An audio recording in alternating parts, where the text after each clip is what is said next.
Hi, I'm Reverend Tom Kearns. Welcome to 333 Magic 9, where the tarot cards and the astrology stars come together to help you. There's a lot of wonderful energy coming at you this month, so if you need a psychic and spiritual reading with a little bit of astrology, you can come visit me at Temple Heights Spirituals Camp in Northport, Maine. I'll be there the first week of July or the second week of August, either week. So, it's a beautiful place and it's a great place to get a spiritual reading. Or you can contact me through professorastrology.com. Now, here's what's coming for your sign this month. The tarot cards that will be used this month correspond with the astrology. They are the Knight of Pentacles, which represents methodical action, the Empress, which represents abundance and intuition, the Page of Wands, which represents ideas and adventure, and the Nine of Swords, which represents worry and fear. Pisces, the card for the first week of the month is the Knight of Pentacles.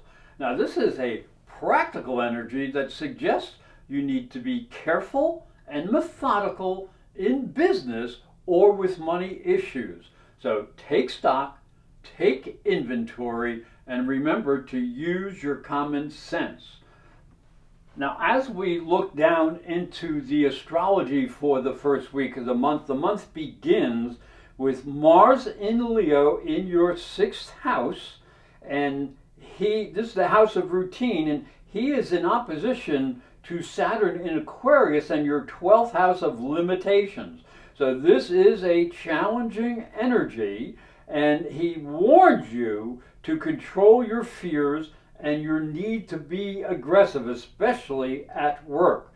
You may create some conflicts, especially with authority figures. Now, later in the week, Venus will also oppose Saturn from the 6th to the 12th house, and this may force you to modify your habits and what you feel is most valuable to you, and especially in your daily routines. As we move to the second week, the card for the second week is the Empress. She represents a powerful and stable energy. She suggests that there is a lot of creative energy in the air, which can lead to opportunity and abundance. So she also will suggest that you need to follow your deeper intuition.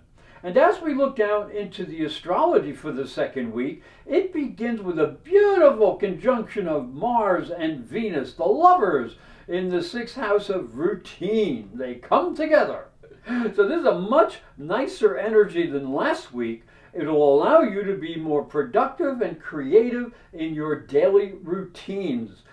This is also a good time to start a diet so you look more pretty. So this is also followed by a beautiful trine from the Sun in the fifth house of romance and creativity and pleasure, and trining Neptune in the first house of expression. So you may feel you have a better opportunity to enjoy the pleasures of life as you can express yourself and your desires a little bit easily. The card for the third week of the month is the Page of Wands. Now, this is a good energy that suggests some new and exciting ideas can lead you to adventure. So plan well and don't be silly or foolish, because you may be starting on a new journey. Now, as we look down into the astrology, the third week is energized by Mercury in Cancer, sextile Uranus in Taurus, and that goes from the fifth house of pleasure and creativity down to the third house of the mind.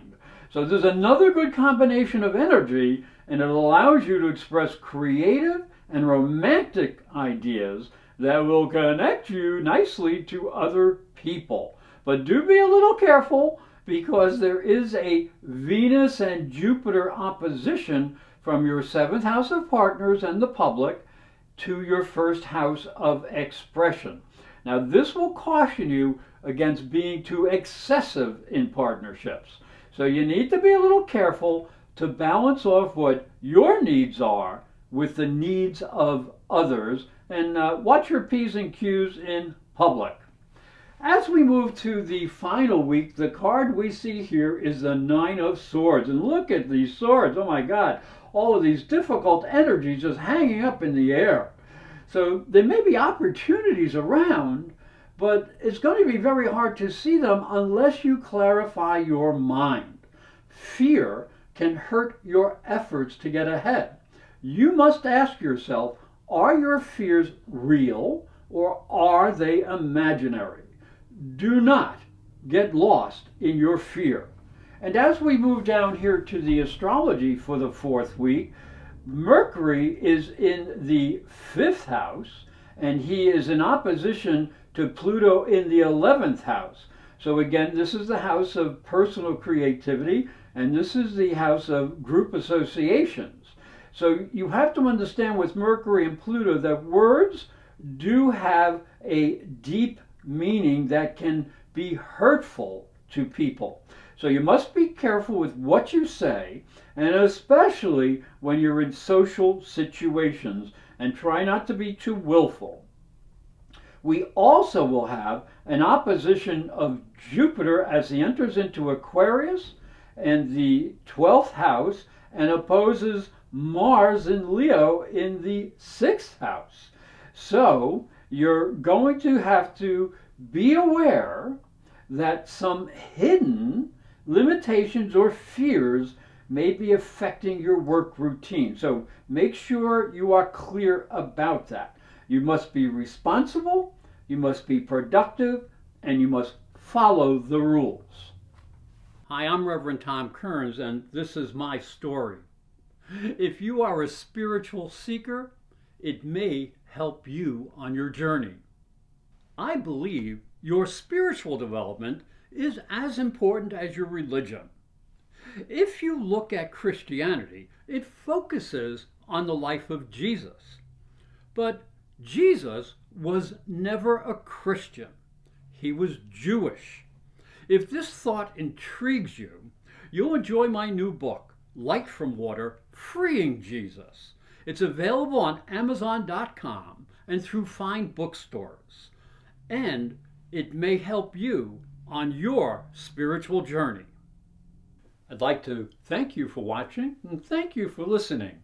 Remember to subscribe because these videos are free, and hit the little bell for notifications. And for a special offer, visit my website, internetpsychicreadings.com.